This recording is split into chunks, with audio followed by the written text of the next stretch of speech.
You. And we've just got time, hopefully, for a couple more interesting stories in the papers with Dawn Neeson and Nigel Nelson. Nigel, I'm going to go immediately for what's in the Star about the government is hiding UFO evidence. Yeah, this is an interesting story, this is it's actually a congressional hearing that's taking place at the moment. And what a committee of Congress is trying to do is find out if UFOs actually exist. There have been loads of testimony from military pilots who've actually seen these things, and they do extraordinary things like drop out of the sky at a rate that nothing on Earth could possibly do. They filmed it.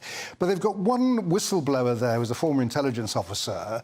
He claims that the US government have been finding alien spacecraft and also bits of aliens in them when they crash, and as a result of that, they've been covering it up.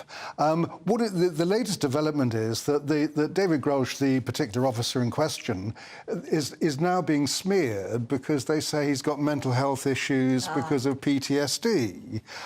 Now, it is one of those most extraordinary kind of claims, but I've always wondered, when I've talked to Britain's spooks over the course of my career, I've always asked, what are your what are your biggest secrets you're hiding? How many have you got? And the consensus is about half a dozen. They won't tell me what they are, but I've always wondered if UFOs might be one of them. Do you believe in UFOs? No, I don't believe in ghosts either, funny enough, or fairies at the bottom of the garden. No. But I believe there are... When they set up a congressional hearing to... I believe there are objects that we don't know what they are, but, you know, your preconceived idea of a UFO is a flying saucer manned by a little green man or woman. You could be a woman these days, obviously. You know, my one big fear, if this is true and they land and they say, take me to your leader, what the hell do we actually do?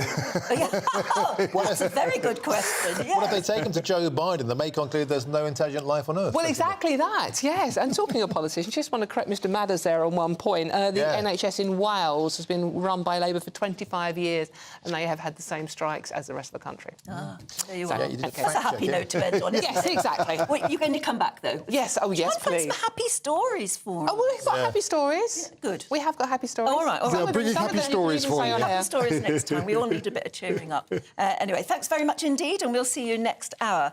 Right now, you're going to want to know what the weather is like, and then we'll have lots more to come, including, I think, David Mellor is outside, so he'll be wanting to come in and have his say on all the big political stories of the morning too. It's raring to go.